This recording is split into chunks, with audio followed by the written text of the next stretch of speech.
Olá, irmãos e amigos, paz seja contigo, paz seja com a sua família. Eu sou o pastor Heleno Carmo e gostaria hoje de orar por você, se você me permitir. Antes eu quero pedir, se você não se inscreveu aqui no canal, se inscreva, deixa aí o seu like no final se você gostar do conteúdo. Não esqueça de ativar as notificações para ser informado dos próximos vídeos e também compartilhe para que outras pessoas possam receber essa palavra, esse tempo de oração que eu vou fazer aqui. Antes de orar por você e pelos seus, eu quero ler aqui alguns versículos da palavra de Deus. Tiago, capítulo 5, a partir do verso 13, fala do poder da oração. E assim nos diz: entre vocês há alguém sofrendo? Que ore. Há alguém que se sente feliz? Que ele cante louvores. Entre vocês há alguém que está doente? Que ele mande chamar os presbíteros da igreja, para que estes orem sobre ele e o unjam com óleo em nome do Senhor. E a oração feita com fé curará o doente, o Senhor o levantará. E se houver cometido pecados, ele será perdoado. Portanto, confessem os seus pecados uns aos outros e orem uns pelos outros para serem curados. A oração de um justo é poderosa e eficaz. Elias era humano como nós. Ele orou fervorosamente para que não chovesse e não choveu sobre a terra durante 3 anos e meio. Orou outra vez e o céu enviou chuva e a terra produziu os seus frutos. Gostaria de deixar aqui essa palavra para você, do poder da oração. Quando nós oramos, quando nós pedimos, Deus ele ouve as nossas orações e ele nos atende.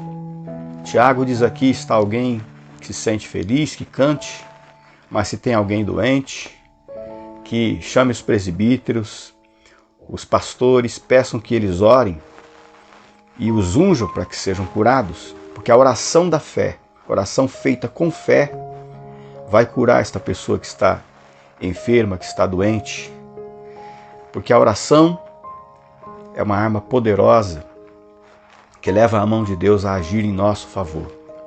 Eu sempre digo, tem uma frase que diz: a oração move a mão de Deus e a mão de Deus move o mundo. Então ele diz aqui: se alguém está doente, se alguém está precisando de um socorro, deve orar, deve pedir a Deus essa saída, esse socorro, e ele é poderoso para fazer. Ele lembra aqui o exemplo de Elias, que era como nós, humano como nós, e orou para que não chovesse, e não choveu sobre a terra durante 3 anos e meio, e orou de novo, e o céu enviou a chuva, e a terra produziu os seus frutos. No período do profeta Elias, no tempo do rei Acabe e Jezabel, o povo estava longe de Deus.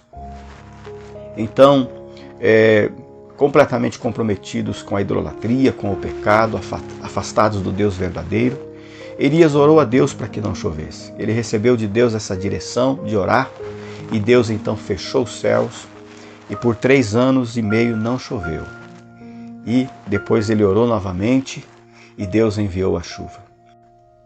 Foi nesse período que Elias propôs aos profetas de Baal um desafio, porque nesse tempo o povo de Deus estava idolatrando, estava adorando um Deus chamado Baal. Acabe e Jezabel eram os reis e eram completamente idólatras e não tinham nenhum compromisso, nenhuma aliança com o Deus verdadeiro. O povo então acabou adorando a Baal, esquecendo-se do Senhor. Deus levantou o profeta Elias e esse propôs um desafio ao povo, um desafio aos profetas de Baal. E o desafio foi que eles construíssem um altar, fizessem ali, na verdade, 2 altares, um para Elias e outro para os profetas de Baal. E eles colocariam os sacrifícios sobre os altares e clamariam. Os profetas de Baal clamariam ao seu Deus, Elias clamaria ao Deus vivo. E assim foi feito o desafio. Ali foi feito os altares, colocado o sacrifício sobre o altar. E os profetas de Baal começaram a clamar primeiramente, clamaram, e não houve resposta nenhuma, e as horas foram se passando, o tempo foram passando, eles se desesperaram, mas Baal não respondeu.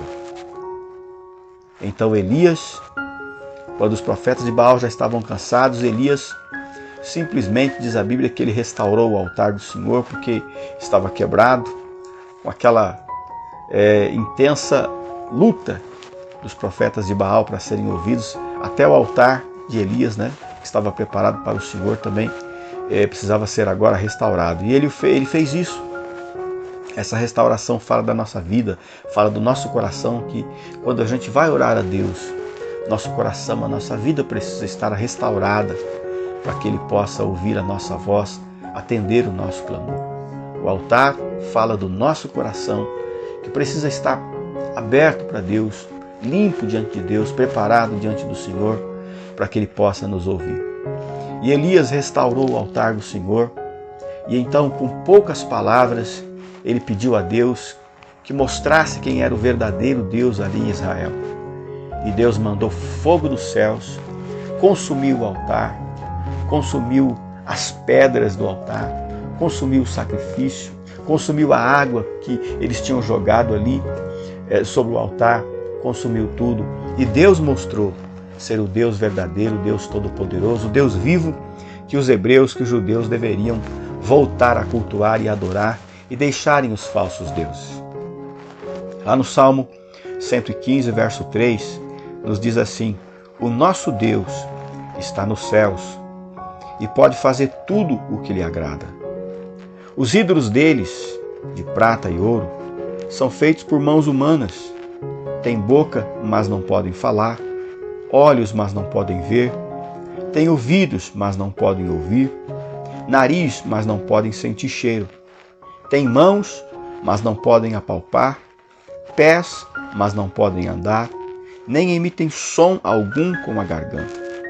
Tornem-se como eles aqueles que os fazem, e todos os que neles confiam. Confie no Senhor, ó Israel.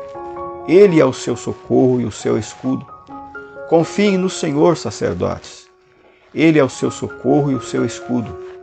Vocês que temem ao Senhor, confiem no Senhor.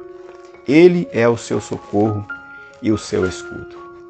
Então que eu e você também hoje possamos buscar o Deus que fez os céus. Aqui no verso 3, o nosso Deus está nos céus e pode fazer tudo o que lhe agrada. Porque Ele sim tem ouvidos para ouvir, mãos para curar, Ele sim tem boca para dar resposta a cada um de nós, Ele sim tem poder para mudar a nossa situação, tudo aquilo que nós precisamos de ser mudado na nossa vida. Os ídolos nada podem fazer. Por quê? Tem boca, mas não podem falar, olhos, mas não podem ver, ouvidos, mas não podem ouvir, nariz, não podem sentir cheiro, tem mãos, mas não podem apalpar, tem pés, mas não podem andar. Mas o nosso Deus, o Deus vivo e poderoso que está nos céus, Ele pode responder você hoje, Ele pode mudar a sua vida, Ele pode mudar a sua história. Que você possa dirigir a Ele o seu clamor, dirigir a Ele o seu pedido, dirigir a Ele a sua oração, porque Ele tem poder para responder e Ele quer responder a nossa oração. Vamos falar com Ele nesse momento? Coloque diante dEle aquilo que você precisa agora e eu quero pedir a Ele que venha abençoar a sua vida, a sua casa e a sua família. Ó Deus vivo, verdadeiro, poderoso, que fez os céus e a terra, que de fato ouve as nossas orações, que tem olhos para nos ver, ouvido para ouvir e que atende a nossa voz, assim como ouviu a oração de Elias, que o Senhor possa, ó Pai querido, abençoar esta pessoa naquilo que ela precisa, trazendo neste dia o socorro necessário para ela, para a sua família, ouvindo agora o seu clamor, a sua voz, atendendo, Senhor, a sua súplica. Ó Deus, que o Senhor possa se compadecer e ter misericórdia de nós. Escuta o nosso clamor, atenda, Senhor, a nossa oração, porque Tu és o Deus vivo e poderoso que de fato pode mudar a vida de todo aquele que a Ti clama, que a Ti busca, que a Ti ora, que se humilha na presença do Senhor. eu intercedo por essa pessoa, eu clamo a Ti por essa pessoa, para que o Senhor cure, para que o Senhor livre, para que o Senhor prospere, para que o Senhor abençoe e abra as portas que possam estar fechadas, Senhor. Em nome de Jesus, mude tudo que é necessário mudar na vida desta pessoa. Ó Deus vivo, Deus poderoso, eu te clamo em nome de Jesus. Amém e amém. Se essa palavra de Deus foi importante para você, guarde no seu coração, compartilhe com seus familiares, compartilhe com seus amigos. Deixa aí o seu like também para fortalecer o canal e que o Senhor lhe conceda um dia muito abençoado a você e a toda a sua família. Fique em paz.